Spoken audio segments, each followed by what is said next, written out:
Hi students, जय श्री राम सभी को।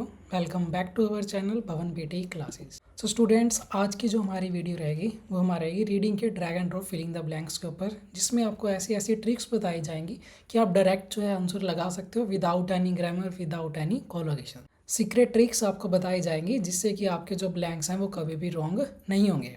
After this video you will never gas a blank again. और ये वीडियो देखने के बाद आपको ब्लैंक्स में तुक्का या फिर गैस करने की आपको ज़रूरत नहीं है। आप डायरेक्ट जो है ब्लैंक्स को इजीली सॉल्व कर सकते हो। जो भी स्टूडेंट इस वीडियो को एंड तक देख लेगा उसकी जो रीडिंग है 100% इम्प्रूव हो जाएगी और इजीली जो उसका स्कोर है 70-80+ एग्जाम में आ जाएगा। हर एक चीज़ को आज हम डीप में जानेंगे। सबसे पहले कि आज की वीडियो में क्या क्या रहेगा और कैसे क्या रहेगा। आज की इस वीडियो में हम ड्रैग एंड ड्रॉप ब्लैंक्स के सभी सीक्रेट्स रूल्स के बारे में, सभी सीक्रेट ट्रिक्स के बारे में जानेंगे, जिससे कि हमें ब्लैंक सोल्व करने में हेल्प मिलेगी। स्टूडेंट्स को ऐसी कौन कौन सी डिफ़िकल्टीज़ हैं जो उन्हें फेस करनी पड़ती हैं जिससे कि उनका स्कोर एग्जाम में नहीं आ पाता, उन चीज़ों को भी आज हम डिस्कस करेंगे। और आज की इस वीडियो में मैं आपको 5 ऐसे क्वेश्चंस लाइव सोल्व करके दिखाऊंगा कि जो मैंने आपको टेक्निक्स बताई हैं, जो मैं आपको ट्रिक्स समझा रहा हूँ, वो कैसे कैसे एग्जाम में अभी आपको वर्क करेगी। तो चलिए सबसे पहले हम डिस्कस करते हैं कि स्टूडेंट्स जो हैं एग्जाम में मार्क्स लॉस क्यों कर देते हैं, क्यों उनके जो मार्क्स हैं एग्जाम में नहीं आ पाते हैं। सबसे पहली वो मिस्टेक क्या करते हैं, वो गैस करते हैं, क्वेश्चंस को रैंडमली गैस करते हैं कि ये नहीं, ये आंसर आएगा, यहाँ से हिंट मिल गया, वहाँ से हिंट मिल गया। ये चीज़ें गलत हैं। ऐसे आपके जो ड्रैग एंड ड्रॉप ब्लैंक्स हैं वो राइट नहीं होंगे। वो क्या करते हैं, इग्नोर करते हैं ग्रामर को और कोलोकेशंस जितनी भी हैं।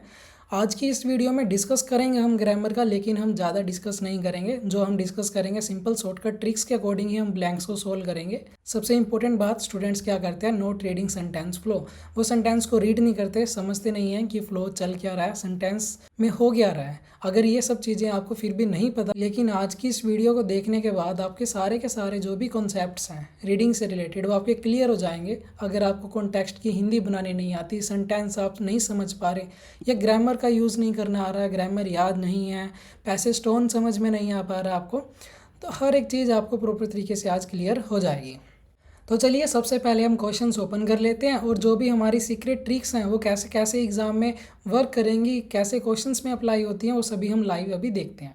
तो हम कोई भी जो है अभी लगातार 5 क्वेश्चंस करेंगे और सभी में ट्रिक्स देखेंगे कि वो कैसे अप्लाई होती हैं। तो स्टूडेंट्स चलिए सबसे पहले हम कोई भी drag and drop blanks open कर लेते हैं।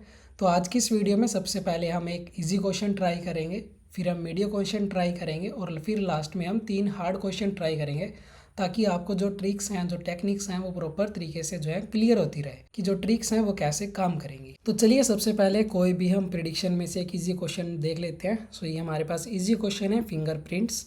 काफ़ी टाइम एग्जाम में आया, लगभग 68 टाइम्स ये क्वेश्चन एग्जाम में आया। तो सबसे पहले आपको करना क्या है, आपको पैराग्राफ रीड नहीं करना है। सबसे पहले आपको जो है ऑप्शंस को रीड करना है। ऑप्शंस हमारे पास जैसे कि यहाँ पे हैं reserve, proof, maintain, evidence, embody और सैम्पल्स। 6 हमारे पास ऑप्शंस हैं, 3 हमारे पास ब्लैंक्स हैं। तो अभी हम यहाँ पे चले ट्रिक लगाते हैं। कोई भी ऐसा ऑप्शन हो जो कि आपने पहले कभी नहीं सुना या फिर बहुत कम टाइम सुना है, आपको सिंपली उसको नेग्लेक्ट कर दें, क्योंकि ऐसे ऑप्शंस के एग्जाम में आने के चांसेस भी जो हैं वो बहुत ज़्यादा कम रहते हैं, क्योंकि वोकैबुलरी जो है इतनी हार्ड एग्जाम में नहीं होती है कि आप उसको सोल्व ना कर पाओ। तो यहाँ पे अभी कौन सा ऑप्शन नेग्लेक्ट हो जाएगा हमारे पास, इस केस में हमारे पास नेग्लेक्ट क्या हो जाएगा, एम्बॉडी।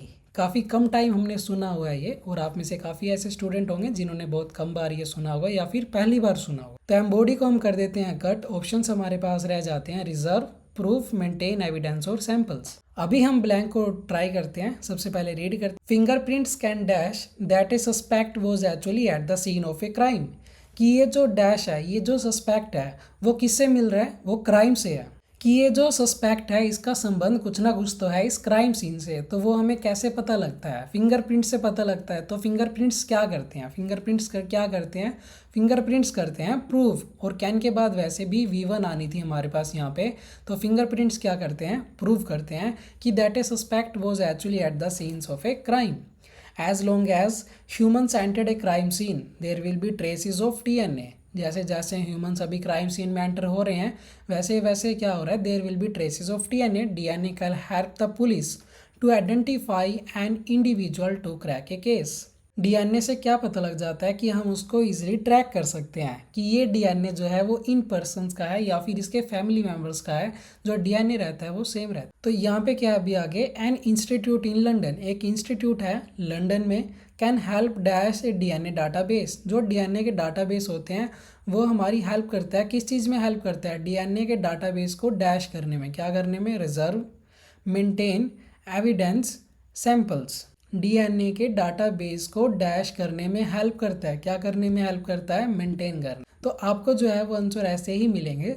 जस्ट आपको क्या करना है, ब्लैंक से पहले का और ब्लैंक के बाद का हल्का सा आपको रीड कर लेना है। आगे और भी काफ़ी ऐसी टेक्निक्स रहेंगी जो कि आपको नई नई सीखने को मिलेंगी। नेक्स्ट ट्राई करते हैं, A DNA database and be use to match with the dash taken from the crime scenes. Crime scene से क्या लिया जाता है, लेने की बात हो रही है, taken from the crime scenes. अभी क्राइम सीन से क्या लेंगे हम, कुछ रिजर्व करने की बात हो गई कि कुछ संभाल के रखना, ठीक है, एविडेंस, बॉडी या सैंपल्स। टेकन की बात हो रही है, कुछ लेने की बात हो रही है, तो हम सैंपल्स ही लेते हैं क्राइम सीन से कि जो क्राइम है वो कैसे हुआ होगा, फिर हम उसका आइडिया लगाते हैं, ठीक है। तो क्राइम सीन से हम क्या लेते हैं, सैंपल्स। फिंगरप्रिंट्स क्या करते हैं, प्रूव करते हैं। और जो लंदन में इंस्टीट्यूट है वो क्या करता है, मेंटेन करता है डीएनए के डाटाबेस को।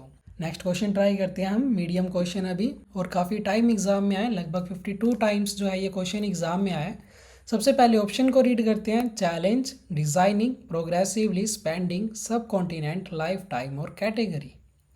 अगर हम ऑप्शंस जो हैं वो सेम मैच करें तो कौन कौन से ऐसे ऑप्शंस हैं जो कि हमारे पास सेम थोड़े मैच हो रहे हैं। डिज़ाइनिंग और स्पेंडिंग दोनों में आईएनजी फॉर्म है। सब कॉन्टिनेंट और स्पेंडिंग अगेन दोनों में जो है स्टार्टिंग का एस सेम है। कैटेगरी और चैलेंज दोनों में क्या है, सी सेम है। तो जो जो हमने ये दो दो ऑप्शन निकाले हैं, इन दोनों में से जो है एक एक आंसर हमारे पास आ जाएगा, और जो एक लेफ्ट रहेगा वो हमारे पास नहीं आएगा। और एक चीज़ का आपको ध्यान रखना है कि ऑफ के बाद क्या आता है स्टूडेंट्स, ऑफ के बाद आती है हमारे पास आईएनजी फॉर्म। सो आईएनजी फॉर्म यहाँ पे भी आएगी, आईएनजी फॉर्म यहाँ पे भी आएगी। हमें ये देखना है कि कौन सी आईएनजी फॉर्म ऊपर आएगी, कौन सी वाली नीचे आएगी, यानी कि डिज़ाइनिंग और स्पेंडिंग दोनों ही हमारे पास अभी आंसर में आएंगे। और जो चीज़ हमें लाइन में दे रखी हो तो हम आंसर भी वही रखेंगे। सबसे पहले जैसे कि progressive enhancement is a design practice of based on the idea that instead of designing. Line में ही आंसर दे रखे है डिज़ाइन, तो लाइन भी क्या रहेगी यहाँ पे, डिज़ाइन वाली। नेक्स्ट करते हैं, पहले इसको ट्राई करते हैं। अभी आवर्स को क्या कर सकते हैं फिर हम, स्पेंड। तो एक ही ऑप्शन हमारे पास लेफ्ट था आईएनजी फॉर्म वाला, तो यहाँ पे क्या आ गया, स्पेंडिंग। इसको रीड करते हैं, we should provide a core set of functionality and information to all users and then dash enhance. क्या इनहेंस कर रहे हैं, एक बार फिर से रीड करते हैं, देखना पहले का पैराग्राफ।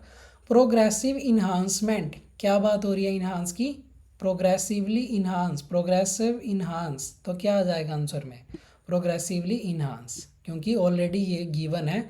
तो जो चीज़ गिवन है उसके 99% तक चांसेस है आंसर आने के। अगर आपको जो ट्रिक्स हैं वो समझ में आ रही हैं, पता लग रहा है कि हमें आंसर जो है कैसे सेलेक्ट करने हैं, आपसे सिर्फ इतनी रिक्वेस्ट है कि आप चैनल को सब्सक्राइब करें, वीडियो को लाइक करें, क्योंकि आप में से 80% स्टूडेंट ऐसे हैं जिन्होंने चैनल को सब्सक्राइब नहीं कर रखा है। आपका सब्सक्राइब करने में कुछ भी नहीं जाता, और ऐसी ट्रिक्स आपको फ्री में देखने को मिलती हैं। हमें भी मोटिवेशन मिलती है कि ऐसी जो ट्रिक्स हैं वो नई नई ट्रिक्स स्टूडेंट के साथ शेयर की जाएं, ताकि जो उन्होंने मिथ बना रखा है कि रीडिंग जो है वो काफ़ी ज़्यादा टफ है, एग्ज़ाम में उसमें स्कोर नहीं आता है, जो है आपका रीडिंग में ज़्यादा से ज़्यादा स्कोर आए, 70-80 आप इजीली 10 से 15 दिन में अचीव कर लें। तो अभी तक जिसने स्टूडेंट ने भी चैनल को सब्सक्राइब नहीं किया है वो चैनल को सब्सक्राइब कर दें, वीडियो को लाइक करें और कमेंट करके ज़रूर बताएं कि नेक्स्ट वीडियो आपको कौन से टॉपिक पे चाहिए। नेक्स्ट अभी हमारे पास यहाँ पे रह गया है, नेक्स्ट यहाँ पे आंसर किन में से आएगा, भी चैलेंज और कैटेगरी में से, क्योंकि ये दोनों सेम थे। तो वो बिगेस्ट क्या हो सकता है कि progressive enhancement is the belief among developers and clients that website should look the same in every browser. कि जो वेबसाइट है, जो हम वेबसाइट बना रहे हैं, तो डेवलपर और क्लाइंट्स के लिए क्या रहता है कि ये बिगेस्ट डैश रहता है कि जो हमने वेबसाइट बनाई है वो हर एक ब्राउज़र में सेम दिखे। तो वो क्या रहता है उनके पास, तो इस चीज़ का डेवलपर को क्या होता है, एक biggest challenge to progressive enhancement is the belief among developers and clients. दोनों के बीच में ही रहता है कि जो वेबसाइट्स है वो सभी ब्राउज़र्स में सेम दिखे। आंसर्स को चेक करते हैं, आंसर्स हमारे करेक्ट हैं, डिज़ाइनिंग, प्रोग्रेसिवली, स्पेंडिंग और चैलेंज। नेक्स्ट अभी हम ट्राई करते हैं कोई हार्ड क्वेश्चन। हार्ड क्वेश्चन है अभी हमारे पास, एग्जाम में काफ़ी ज़्यादा टाइम आया है, लगभग 218 टाइम्स जो है एग्जाम में क्वेश्चन आया हुआ है। इसको रीड करते हैं। सबसे पहले ऑप्शंस देखते हैं, acted, beginning, campus, department, entering, began और प्रोग्रेसिंग। अगर हम सिमिलर वाली ट्रिक लगाना चाहें तो वो किन ऑप्शंस में लग रही है अभी, बिगेन और बिगिनिंग दोनों सेम है, बिगेन और बिगिनिंग दोनों सेम है। एंटरिंग और प्रोग्रेसिंग दोनों सेम है, दोनों में से एक आएगा। तो यानी कि 4 में से 2 चीज़ों का भी जो आंसर है हमें पता चल गया है। अभी हम ब्लैंक को रीड करते हैं और आंसर्स को सेलेक्ट करते हैं। David Lynch is professor and head of education at Charles Darwin University and prior, यानी कि पहले वो क्या था, to this he was subdean in the faculty of education, education की फैकल्टी में वो सबडीन था। And creative arts at Central Queensland University and foundation head of the university Noosa dash. कोई ऐसा वर्ड होगा जो कि तीनों वर्ड को मिला के जो है एक प्रॉपर सेंस दे, यानी कि लास्ट में ना तो ईडी फॉर्म आती है ना ही आती है आईएनजी फॉर्म। तो यहाँ पे क्या हो सकता है, नूसा डिपार्टमेंट हो सकता है, नूसा कैंपस हो सकता है। यूनिवर्सिटी नूसा के अकॉर्डिंग क्या हो सकता है, वो हो सकता है हमारे पास कैंपस। नेक्स्ट अगर हम रीड करें तो David's career in education dash. David का जो करियर है एजुकेशन लाइन में वो डैश हुआ जब वो प्राइमरी स्कूल में टीचर था। तो उसका जो करियर है वो क्या हुआ होगा, यहाँ पे अभी स्टार्ट हुआ होगा। और आईएनजी फॉर्म कब आती है, ऑफ के बाद या फिर कॉमा के बाद। तो यहाँ पे क्या आ जाएगा आंसर हमारे पास, बिगेन, क्योंकि 2 ऑप्शंस थे हमारे पास, बिगेन और बिगिनिंग। नेक्स्ट कॉमा के बाद क्या आ जाएगी, आईएनजी फॉर्म आ जाएगी। अभी Queensland in the early 1980s dash to 4th principal position, फिर क्या हुआ, वो 4th प्रिंसिपल की पोजीशन पे आ गया बिफोर डैश हायर एजुकेशन। तो यहाँ पे आंसर में क्या आएगा, अभी कॉमा के बाद आईएनजी फॉर्म। उसकी क्या हुई, उसकी हुई प्रोग्रेस। कब हुई उसकी प्रोग्रेस, जब वो हायर एजुकेशन में पहुंच गया था, उससे पहले ही उसकी 4th प्रिंसिपल की जो पोजीशन है उस पर उसकी प्रोग्रेस हो गई। तो before entering higher education, higher education में एंटर करने से पहले उसकी प्रोग्रेस हो गई। यूनिवर्सिटी नूसा का कैंपस और एजुकेशन का जो उसका करियर है वो बिगेन कब हुआ था, जब वो एक टीचर था प्राइमरी स्कूल में क्वींसलैंड में। नेक्स्ट क्वेश्चन ट्राई करते हैं, हार्ड क्वेश्चन ट्राई करेंगे। ओके सो अभी ये अगेन हमारे पास हार्ड क्वेश्चन है और एग्जाम में लगभग 36 टाइम आया हुआ है। ऑप्शंस रीड करते हैं, barely, originally, actually, tightly, recreational, untold, ING, attracting और स्पोर्टिंग, ये भी है आईएनजी। 2 आईएनजी फॉर्म है, दोनों में से एक आएगा। बेयरली और टाइटली दोनों के पीछे एलवाई है, दोनों में से एक आ जाएगा। एक्चुअली और ओरिजिनली दोनों के पीछे क्या है, ALLY है, दोनों में से क्या आ जाएगा, अभी यहाँ पे एक आ जाएगा। रीड करते हैं, sports were firstly part of survival skills dash link to human existence. Blank के बाद क्या है, लिंक, यानी कि वो क्या है, एक वर्ब है और वर्ब से पहले क्या आती है, एडवर्ब। एडवर्ब क्या होती है, जिसके पीछे जस्ट आपको LY लगा दिखे तो समझ लेना कि वो क्या आएगी, एडवर्ब है। और एडवर्ब के बाद क्या आती है, वर्ब आती है और वर्ब से पहले एडवर्ब। तो यानी कि हमारे पास यहाँ पे अभी बेयरली और टाइटली दोनों में से कौन सा ऐसा ऑप्शन है जो कि आपने काफ़ी कम टाइम सुना है, कौन सा है वो, बेयरली। टाइटली काफ़ी टाइम सुन रखा है हमने, तो वो क्या है, टाइटली लिंक है, बेयरली लिंक नहीं है, टाइटली लिंक है। बोलने में भी एक प्रॉपर साउंड दे रहा है, मीनिंग भी बन रहा है सेंटेंस का, तो यहाँ पे क्या आ जाएगा, tightly link. Next, but now there are mainly for dash purposes. Blank के बाद क्या है, एस या ई एस। अगर ब्लैंक के बाद एस या ई एस आ जाता है तो ब्लैंक से पहले आपको क्या लगाना है, AL, ED, ING, UL या फिर LY। सो यहाँ पे किस केस में हमारे पास क्या आ जाएगा, AL, क्योंकि हमें दे रखा है, क्या दे रखा है, रिक्रिएशनल।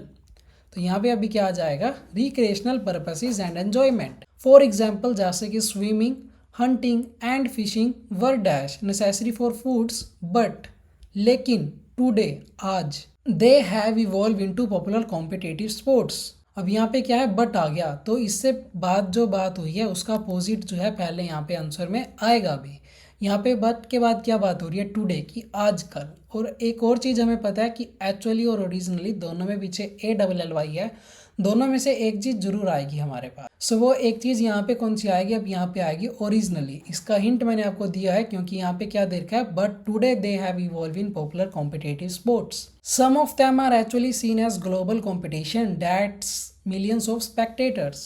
2 ही ऑप्शन हमारे पास लेफ्ट हैं अभी, अट्रैक्टिंग और स्पोर्टिंग। मिलियंस ऑफ स्पेक्टेटर्स को क्या कर रहे हैं, अट्रैक्ट कर रहे हैं मिलियंस ऑफ स्पेक्टेटर्स को।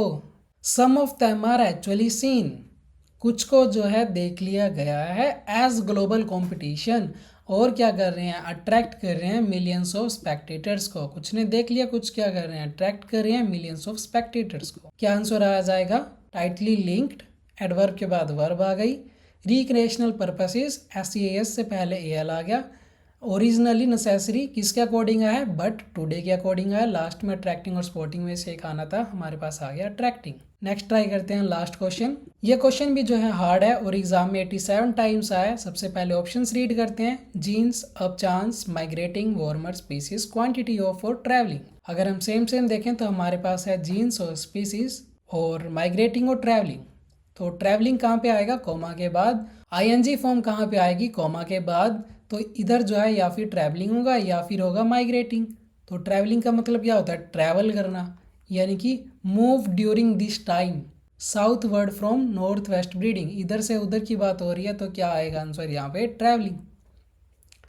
आगे क्या है अभी हमारे पास, and there is always a dash, हमेशा ही जो है एक डैश हमारे पास रहता है। दैट सम रेयर और unusual birds will turn dash, हमेशा ही क्या रहता है हमारे पास, चांस टर्न अप। ये है एक कोलोकेशन, ठीक है, ये आपको याद रखनी है। और फर्स्ट वाले में क्या हो सकता है, अभी हमारे पास ऑप्शंस में लेफ्ट है जीन्स और स्पीसीज, बात हो रही है बर्ड्स वॉचर्स की, ब्रीडिंग की। तो इनके अकॉर्डिंग मैनी डाइवर्स क्या हो सकता है, जीन्स तो हो नहीं सकता, बर्ड्स की बात हो रही है, ब्रीडिंग की बात हो रही है। सो यहाँ पे आंसर क्या आ जाएगा अभी, स्पीसीज। होप कि आपको सभी को समझ में आ गए होंगे प्रॉपर तरीके से। अगर फिर भी आपका कोई डाउट रह गया है तो आपको कमेंट करना है। जिसने भी चैनल को सब्सक्राइब नहीं किया है उसको चैनल को सब्सक्राइब करना है, वीडियो को लाइक करना है। सो फिर मिलते हैं हम किसी अनदर वीडियो के साथ। तो तब तक के लिए जय श्री राम सभी को।